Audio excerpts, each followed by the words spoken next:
In this video, I finally show you my Gen Con booty, although a bit late. Gen Con is the biggest tabletop gaming convention in America. It was around 72,000 people this year. I had a good time, as always, and I brought home some fun things. But I also brought home some not fun things, like COVID. This is actually my first time ever getting it, and I have to say, 0 stars. Would not recommend. I'm maybe back to about 60% or so, right? So I kind of apologize for how I sound and all that kind of stuff, but I wanted to get this video done, so here I am in the studio, hopped up on cold meds and hot tea. Also, a note, Gen Con is a very different kind of convention than conventions like Adepticon or Nova Open or things like that, where those are strictly wargaming and miniatures conventions, and therefore, considerably smaller as well. Gen Con is so big because it encompasses all of tabletop gaming, role-playing games, board games, card games, and miniatures. Now, that said, miniatures are probably the least represented at Gen Con, so if you don't really play board games or RPGs or something else, Gen Con might not be what you're looking for. So let's start at the beginning. One of the first things I picked up right away on Thursday when the dealer hall opened was the Halo Flashpoint game from Mantic Games. Now, you can tell here, this is the demo copy. It says right there, demo copy only, not for resale. So they handed this to me, but normally it was $75, and they only had 150 copies per day of each day of the convention. So I don't know that they sold out. Usually when I would walk by the booth, I would still see some laying around, so it was available. But this is their new game, and it is based off of Dead Zone. And it's what they call the Recon edition, so it's kind of a smaller, sort of self-contained kind of edition. So, there's Kings of War Ambush, and there's some posters that show you how that you should make everything look. So that's kind of cool. Shows you how to put together the cardboard terrain that comes inside. It's actually not just a sheet, it's an actual booklet, gives you all of that kind of stuff. And there is cardstock terrain in here. There's a rule book, which has got, 46 pages roughly. So it tells you, everything you need to know to how to play the game. And like I said, it also comes with, it's got cardstock terrain here, full color printed cardstock terrain stuff from the game and all that, the US or UNSC, but it also comes with a 2-sided play mat, which is 2 foot by 2 foot. Now, if you play on one side, being like this side here, that's the full kind of game. And it's kind of almost laminated. It feels like a little plasticky. On the other side, however, this is like what they were showing demos on. So this is kind of the demo side. It has lots of information and stuff so that you can kind of like learn to play. And then once you really got it nailed down, you can play on kind of, the full deal, which I think is a smart move. Like I said, cardstock terrain, and then we've got 8 different models in colored plastic that you don't need to paint if you don't want to, because they're in colored plastic, but if you want to, you can do that too. There's also some dice and some cards and things like that. I think there's some custom dice in there, which you know how I feel about custom dice, but I'm looking forward to this. The reason I'm interested in this is because I've always wanted to try out Dead Zone. I always have people tell me about Dead Zone. You gotta try out Dead Zone from Mantic and all that kind of stuff. And I have owned it. I have built it and painted it. I've still never played first edition, then I never played second edition, and then I never even played third edition. I own the update books for all of those. But nonetheless, that's what happens. So I'm hoping that I can, at least now that this is all like this, I can sit down with a much thinner book, kind of figure it out, get the hang of it. Maybe it becomes something and I get more interested in Dead Zone, we'll see. At the very least, I'm going to paint those Spartan models, but I don't want them to be like metallic and reflective like they are in the video game and that kind of stuff. I want them to be a lot more like I don't know, militaristic looking or naturalistic looking. I don't know what you would say. Realistic. How about that? COVID is still kind of messing with me a little bit. As I said in a previous video, one of the things I was looking forward to while going to Gen Con was I was going to look for some different things to kind of, kit bash into some Flames of Orion. I was talking about Flames of Orion in a video recently, and I was going to look for some models to kit bash for Flames of Orion, different types of mechs and things like that. And I did find some. So in the Catalyst booth, I picked up this Urban Mech Lance. So it's just a lance of just urban mechs for days, 4 urban mechs, and they come in a little box. And I'm going to do some things with that. There was a big giant inflatable urban mech out in front of the convention center at some point during the show. I didn't get a picture of it though, but I'm sure other people did. You can probably find it on the internet. It's been at Adepticon. It's been at Gen Con in the past. I can show you a picture of it from the past. I just didn't get a picture of it this year. But yeah, so I picked up some of these urban mechs in a box. And then these are different. These are, well, there's a rifleman and there's a hammerhead here, right? But these are what they call premium miniatures, and I've never seen these before. For one thing, you build them. They're not just like come in a box and they're already pre-built. They are all, you have to kind of glue them together, and I'm assuming that means you can pose them and do stuff like that. What was interesting is I noticed it says right up here, I don't know if you can see this, that's the Monster Fight Club logo. So this premium miniature is sculpted with ball and socket joints, allowing you to determine the exact pose you want for the stunning model on your gaming table. So it seems like they're working with the folks over at Monster Fight Club to do some kind of interesting different models that you can actually build and pose and do neat stuff like that. Well, that's a kit basher's dream in this situation, so I picked these up. They weren't cheap.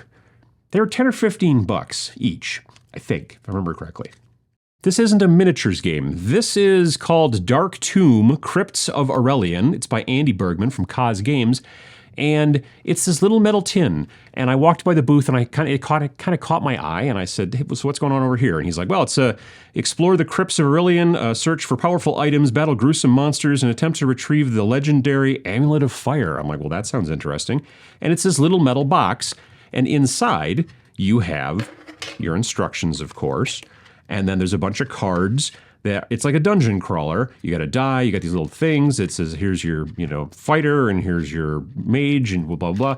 And there's all kinds of, everything you need comes in here. All the parts to the dungeon crawling, the different characters, all that stuff's in here.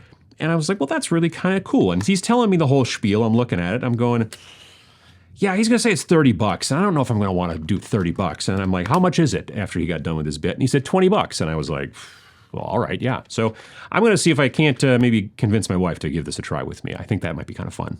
When you go to Gen Con, you're going to see some dice. There's going to be dice. That's just, the place is covered in dice. So at one point, I stopped by 2 different companies that sold dice. The first place I stopped at, which was a place called Fan Roll. And Fan Roll sells a lot of different things, but they also sell big dice. This is a very large D20, which really just caught my eye. It is very sparkly. It is really cool colors. It's readable. I'm a big fan of readable dice, being old and all that stuff. And it's just very cool. And then there's this one, which is also very cool, also readable, but it also has eyeballs inside, and they kind of follow you around, like as they rotate inside each of the little symbols. You can see that red eye is always looking up no matter where I rotate it. So they're always kind of rotating to orient themselves with gravity or whatever. And both of these dice are very cool. I think Vince was hanging out with me at the time and he bought some dice like this as well. Then, of course, there's Chessex. If you've been doing this for a while, you've probably heard of Chessex. They're one of the biggest dice manufacturers out there. I've bought dice from Chessex in the past, but I stopped by their booth and I bought some sort of different dice that I hadn't seen before. I've always loved this color combination, this bright kind of neon green with the black letters. You might not notice here, however, how big these dice are. These are like, your normal RPG style dice, but they're really big. Now, you probably can't tell here for scale. This is a size, I didn't buy this. I did, but I didn't buy it at Gen Con. I just had it laying around here in the studio. These are the normal dice you play RPGs with, and these are the dice that I bought. Let me see if I can open it. Because the size is crazy. Like this is that giant D10, right? Come on, focus. There we go. This is the, or not D10, D20. This is a D20, and then, these are very small, and the D20's not in there. That's weird. Anyway, my point is that this is standard dice size. These are just big, and I just thought they were very interesting for how large they were. I don't know what it was, but it was just something about it that just made me want to get them, and I got 2 of them. And then, for another reason, I bought tiny ones, which you can't really see, but they're here too. you can't even barely fit one of these inside this entire, it's crazy. And I don't know why I didn't buy two. I swear I bought two, I just can't find them. Maybe they're too small and they got disappeared in all of my stuff. I'm not sure, but it was, I don't usually buy dice when I go to Gen Con these days anymore because I'm not an RPG player and that kind of stuff, but for some reason I got the itch. I've just always loved this color combination, so, you know, it just made sense. I mentioned Monster Fight Club before. I stopped by their booth, and I did not end up buying anything there this year, but they did give me some things to take a look at. Some new products they're working on. I looked at on their website today. These are not for sale yet. They were for sale at the convention. I'm assuming they will be coming out for sale soon. They are pre-printed bases, right? Come on, there you go. Pre-printed bases. So what does that mean? Well, they are full color, and they are the bases that they sell for their games, but you could use them for any kind of game. And they are full color, and they're textured.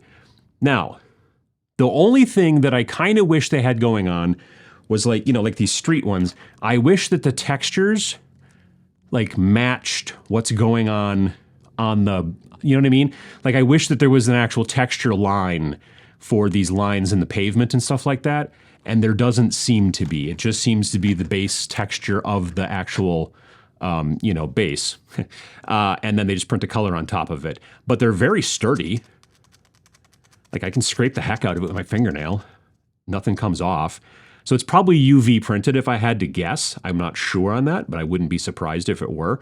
The benefit is if you're a person who doesn't like basing, this is very quick. Like you could easily just paint your miniatures and then glue them not only directly to this base where they're ready to go, but then also the edges are already painted black too. You know what I mean? You don't have to worry about that either. You paint your models on whatever cork or whatever you do, and then you just stick them to these things and they're done. So they've got these kind of cool urban-y looking ones here, right? They've got these, I don't know exactly what these are exactly. It's maybe a mixture of different things. There's some stripes and broken concrete and some desert and stuff. These are definitely desert ones here. And then there's also these kind of lava-y ones, and then this little packet here is all grassy ones. So yeah, I'm hoping that they're going to start producing them soon. We'll see, and we'll kind of go from there. It's an interesting set of bases. You've got some 25s, you've got some, I think there's 25s and 32s maybe in here. Maybe they're all 32s. I'll have to go back and check. Maybe they're 28s. I don't know. They're not the kind of slanted on the side kind like GW. They're more straight side, but they're, if you don't like doing bases, this'll take care of it for you. Game Envy was at Gen Con, which was great. They are a company that makes wet palettes and all kinds of stuff for painting. They've now gotten into a very good place with their Lucent light system. If you haven't checked out the Lucent light from Game Envy, it will change up your painting game, honestly. And they're pretty inexpensive. Take a look. But I did not pick up a Lucent light from them. I did, however, pick up these things. These are kind of like MDF, like laser cut texture palettes, right? You see other companies do that a lot where they've got these kind of big, sort of engraved with whatever kind of design thing, and then you prime these things black or white or whatever color, and then you test your dry brushing on them before you do it onto the model. That's kind of what these things are designed for. I love these because they're small. I'm always, like a lot of companies make these big ones, and I'm like, I don't have that kind of space. I assure you, on my hobby desk. And when I saw these little tiny ones, I don't know, they're maybe 2.5 inches by 7, something like that. They're not very big. I was just like, yeah, I want a couple of those. I'm going to maybe prime one in black, one in white. We'll see how it goes and go from there. And then I also picked up one of their travel cups, not for drinking, but for painting. Ugh. So then you've got a nice place to put your, paint brushes. You can rest them across there, blah, blah, blah. You can point your tips with the little notches on these edges here and all kind of stuff. And then I also picked up one of these pucks too, which is weighted so it doesn't float in the water. And you put that in the bottom. And you can put it in the bottom of any kind of paint cup if you wanted to, but you can put it in here too. And then you've got something for your brushes the bristles to rub on when you're trying to rub off the paint and stuff like that to clean your brushes. It's not all just gaming and gaming stuff at Gen Con. It's mostly gaming and gaming stuff, but there's things there. There's costumey, almost kind of cosplay-ish type stuff. And you know me, I'm a huge cosplayer. I'm not really. But sometimes something catches my eye, and I will walk by and be like, I mean, I've purchased things in the past. I've got a couple of, foam weapons back there that I've purchased at Gen Con or other conventions like Gen Con. I think technically one of those came from Origins, but I think one of them came from Gen Con. Nonetheless, I saw this thing, and you might say, Uncle Adam, what the heck is that? Well, it's a flask, for keeping fluids in. You could put some lovely, some tea in there, or maybe some Yoo-hoo. I don't know. Hard to say. But it's a metal flask, and then it has this nice kind of cool leather thing that doesn't have like a dragon on it, they had a lot of things at that booth that I thought were interesting, but some of them were just a little bit too much over the top or in a color that I wasn't looking for. And I thought this was just kind of nice and subdued. You got a place there, clip that down, snap, and then you got this thing which you can clip to your backpack or your belt loop or whatever you want, so that you can have, the fluid of your choice, within arm's reach at any time when you're, let's say, at a convention or at the supermarket, or I don't know, where else do you carry fluid with you? I was having lunch with my friend John Caspian, and he showed me some models that he picked up from a booth, and then we went back after lunch and tried to find the booth, and it took some walking around, but we did eventually find it. And they're Star Wars-esque. I don't know if the company that was selling these made them or just printed them. On the bottom, it says SEB Miniatures. So I don't know. I don't know. They're Star Trek adjacent. Like, I didn't see any of these models that I bought. There's none of them that I look at and go, oh, that's a stormtrooper, or that's a, rebel. I don't know. They're just kind of interesting. Some of them are tall. Some of them are not so tall. I just was like looking at them, and they were inexpensive, and I thought, well, these are nicely proportioned, and the models are nice, and I don't know, I'm going to paint them up, do something cool with them, probably something Space Weirdos or something along those lines. But there's a lot of booths like this that you can find. I think they were selling maybe some other types of models too from other companies. I'm not sure. I don't think these were used. I think these were like 3D printed new, but they're certainly not specific to any one thing. But if I had to say they're probably I would say probably part of Star Wars. But you can find companies that are selling stuff like that all the time at Gen Con. For some reason, I seem to be interested in micro armor. I don't know why. I've never really played it. I've always been interested in the concept. Micro armor, if you're wondering, is like 6mm scale, which is like BattleTech scale, but tanks instead of robots or whatever. So I don't know why. I don't know. For some reason, I thought it'd be fun to paint. I don't know, maybe something that maybe Vince and I do someday, or I just find something that will work good enough for my uses. I don't know. But I was walking around at the Rel Partha booth, and they had all kinds of stuff, not just stuff that they sell. At least I think it was the Rel Partha booth. Ironwind Metals? I can't remember. I should be paying more attention to the signage, but I'm usually not. Anyway, I picked up a couple of these old metal like tanks. We've got a Challenger main battle tank and a Manticore heavy tank. These are old school BattleTech like metal miniatures. I will put them together and kind of paint them in some fashion. But then I also picked up a couple of these things from Solar Shift, which it says Death Ray Designs on it. You have to take my word for it, the focus. There we go. And these are cool hover tanks, right? And these are 3D printed, again, made by Death Ray Designs. I'm not exactly sure what Solar Shift is. I swear the name sounds familiar, but I can't think of it off the top of my head. But this is a Phantom AN1 hover APC. And these are some cool, just medium tanks. I love the sculpts on these. I love the sculpts on these more than these, but there weren't that many different types of these. Otherwise, I would have completely skipped these. So my thought is to take mix one of these with a couple of these and mix some of those with those or see how it works. I don't know. We'll figure it out. But again, being able to find stuff like this just when you're sort of stumbling around. Some people ask me, well, sometimes they're like, well, you're there for 4 or plus days. Don't you get bored walking around the dealer hall? Well, number one, I don't just spend the entire time in the dealer hall. But number two, the dealer hall is massive. If you've never been to Gen Con before, you probably don't have any idea. It is so big. 4 days of walking around, honestly, you don't see everything somehow. And partially it's because of the way that they don't follow a grid very much. Like you'd be walking along and there's a T and you go this way and whatnot. And sometimes you just come across a booth, you're like, I've been here, it's Saturday, I've never seen that booth before. So keeping your head on a swivel and walking around and being aware of your surroundings, you're going to end up finding really cool, interesting stuff if you just pay attention. And if you do see something as you're walking down the aisle and you see something in a booth, don't just stop dead in the middle of the aisle like a roadblock. Just move over and go and look at it a little bit more closely. That's just a piece of advice from your Uncle Adam. Lastly, and it's good that it's lastly because I am sweating and it's just everything. Anyway, Saturday, I think it might have been Saturday. Could have been Friday, not sure. One of the days, I stopped by the Modifius booth and I picked up Fallout Faction's Nuka World. I bought it from them. I think my friend John was with me at that same time. And I've been wanting to get this since I heard about it back at Adepticon. It's designed by James Hewitt, who I've always enjoyed stuff that he's done. And I couldn't get it at Adepticon. I don't think they were selling it yet, but I was able to finally get it at Gen Con. So it comes with, of course, starter set rulebook and all that. There is, again, a mat for you to play upon.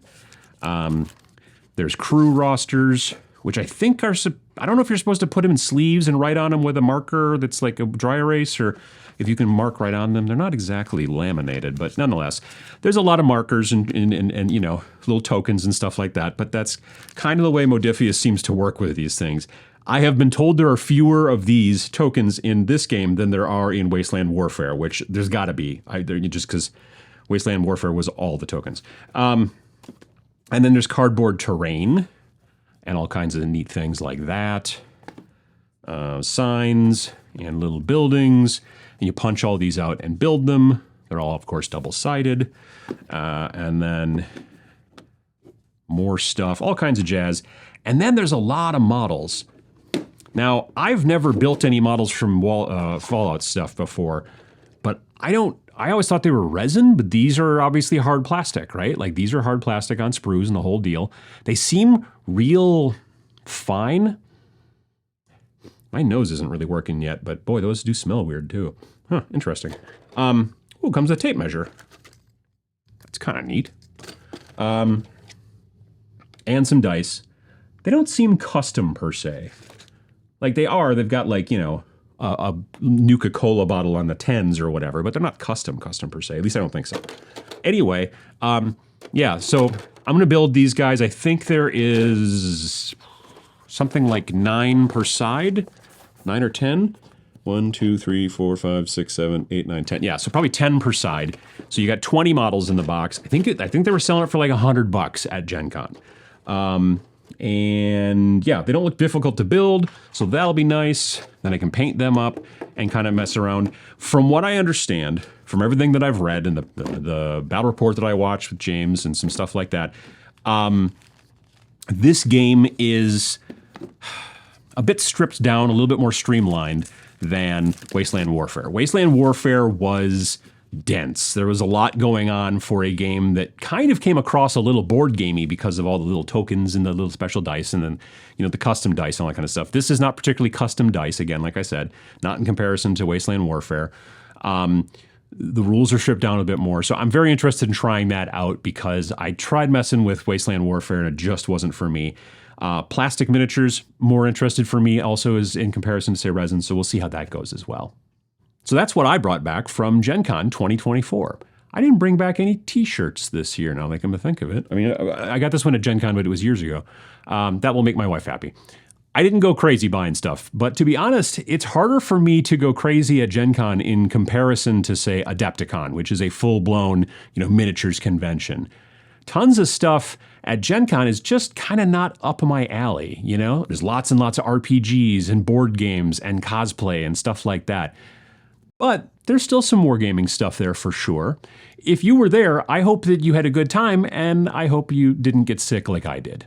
Hopefully, things will be getting a bit back to normal around here as I recover from COVID, and I hope that you enjoyed my booty. If you did, hit the like button. It helps a great deal, and my booty will thank you. Were you at Gen Con? Did you see some like cool stuff, or were you kind of underwhelmed as a wargamer? Let us all know down in the comments below. If you'd like to see more videos, you know, like these, not necessarily Gen Con videos, obviously, but, you know, videos like this every single week, then hit the subscribe button down below as well. It's free. I'll see you again in the next video, and thanks for watching.